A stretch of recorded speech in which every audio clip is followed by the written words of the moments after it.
Entre drames de dernière minute et événements étranges, la finale de la Coupe d'Afrique des Nations surprend toujours, mais l'édition 2026 a vraiment dépassé toutes les attentes. Nous avons vécu des moments dignes d'un film plutôt que d'un match de football. Cette finale était incroyable. Bienvenue sur Goal 90. Aujourd'hui, analysons 9 faits marquants de la finale de la Coupe d'Afrique des Nations, à commencer par le sabotage avant le match. Avant même que le premier coup de sifflet ne retentisse, le drame avait déjà commencé. Des rapports ont commencé à filtrer du camp sénégalais concernant une grave faille de sécurité à leur hôtel. Des rumeurs disaient que l'eau de l'équipe avait été trafiquée et que des joueurs clés étaient malades peu avant le match. Ce n'était pas qu'une spéculation, l'atmosphère était tendue le jour du match. Le bus de l'équipe sénégalaise a été retardé de plus de 45 minutes en route vers le stade, selon plusieurs rapports. Coïncidence ou non, avant une finale continentale, chaque minute de préparation compte. La fédération sénégalaise a porté plainte, affirmant que leurs équipements d'entraînement avaient été perdus lors du transport au stade. Alors que certains ont rejeté cela comme des jeux psychologiques, la frustration visible sur les visages du staff technique laissait penser que quelque chose n'allait vraiment pas.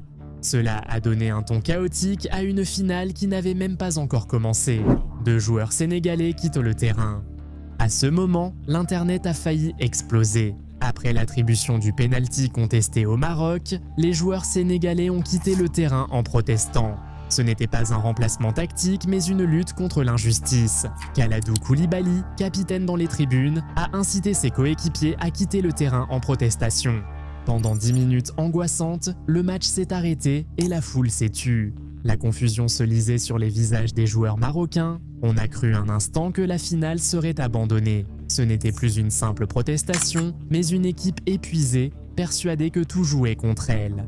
La tension était étouffante dans le stade. Sadio Mané, pacificateur secret. C'est là que ça devient intéressant. Pendant que Koulibaly et les autres quittèrent le terrain, devinez qui est intervenu? Sadio Mané. Les caméras l'ont filmé en train de courir après ses coéquipiers, de les attraper, de les supplier.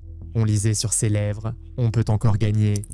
Pendant 10 minutes, Mané fut plus diplomate que footballeur. Pendant que ses coéquipiers étaient furieux contre les arbitres, Mané allait entre son propre banc et l'équipe adverse, appelant au calme. Il les a convaincus de revenir, il leur a rappelé pourquoi ils étaient là. Grâce à Mané, le match a pu continuer. Son leadership naturel est celui d'un vrai capitaine, même sans brassard. 4. Les jeux psychologiques d'Edouard Mendy. Quand les joueurs sénégalais sont revenus pour le pénalty, Edouard Mendy a pris l'initiative. Conscient de la forte pression sur le tireur, Edouard Mendy a entamé une vraie leçon de guerre psychologique. On l'a vu gratter agressivement le point de pénalty avec ses crampons, obligeant l'arbitre à intervenir. Il a passé plusieurs minutes à ajuster son équipement, à parler aux ramasseurs de balles et à fixer du regard les joueurs marocains. Il a reçu un carton jaune pour ses pitreries, mais cela importait peu. Quand le ballon a été placé, Edouard Mendy avait fait d'un tir à 11 mètres une épreuve mentale. Il avait pénétré l'esprit de la plus grande star du Maroc, provoquant des conséquences historiques. 5.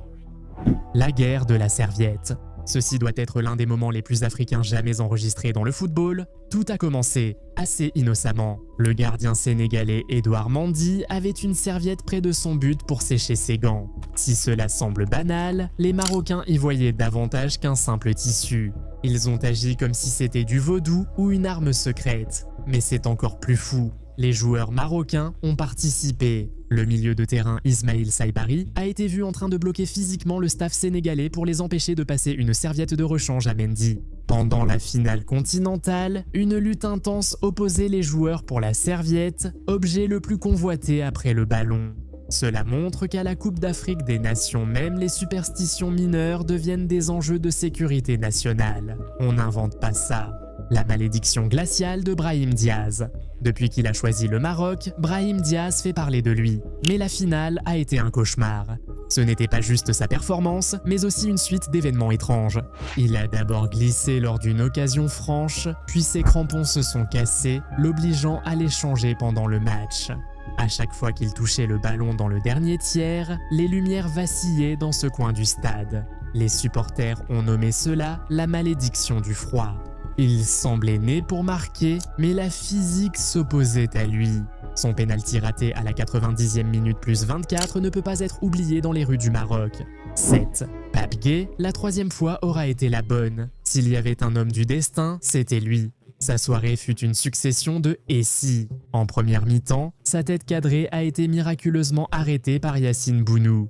En fin de match, il a aussi participé à l'action où le Sénégal croyait avoir marqué. L'arbitre a sifflé une faute d'Abdoulaye Seck. Beaucoup auraient abandonné, mais Gueye a persévéré. Dans les dernières secondes du temps additionnel, il était encore dans la surface.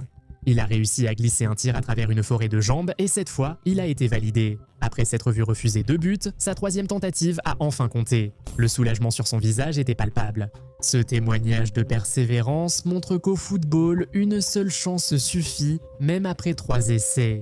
8. Le chagrin doré. Chaque finale a son méchant ou héros tragique. Ici, c'est Brahim Diaz, la star montante du Maroc, qui pouvait offrir le trophée à son pays grâce à un pénalty accordé. Le poids d'une nation reposait sur ses épaules. Il s'est avancé, espérant tromper Mendy avec une panenka, mais Mendy a récupéré le ballon comme un cadeau de Noël.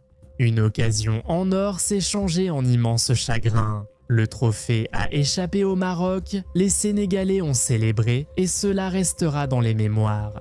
C'est à ce moment-là que le trophée a glissé entre les doigts du Maroc. 9. La malédiction de 50 ans continue. L'histoire était en jeu pour le Maroc. Ils n'ont plus remporté la Coupe d'Afrique des Nations depuis 1976, soit 50 ans sans titre.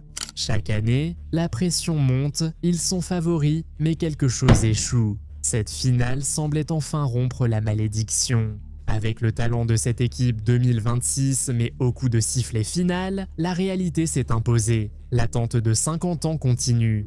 C'est une barrière psychologique apparemment infranchissable. La malédiction de la Coupe d'Afrique des Nations domine l'histoire du football marocain, malgré leur niveau de jeu. Combien de temps cela va-t-il durer? La finale de la Coupe d'Afrique des Nations. 2026 était bien plus qu'un match, une épreuve émotionnelle montrant la beauté, le chaos et l'imprévisibilité du football africain. Le Sénégal repart encore vainqueur, mais ce match restera légendaire pour ses anecdotes, des serviettes au sabotage, rappelant pourquoi ce tournoi nous passionne. Lequel de ces moments pensez-vous avoir été le plus fou? Était-ce le départ du terrain ou le but qui n'a jamais existé? Partagez vos avis dans les commentaires ci-dessous. Nous adorons lire vos réactions à ces matchs incroyables. Si vous avez apprécié cette plongée dans la folie de la finale de la Coupe d'Afrique des Nations, cliquez sur le bouton j'aime et abonnez-vous à la chaîne.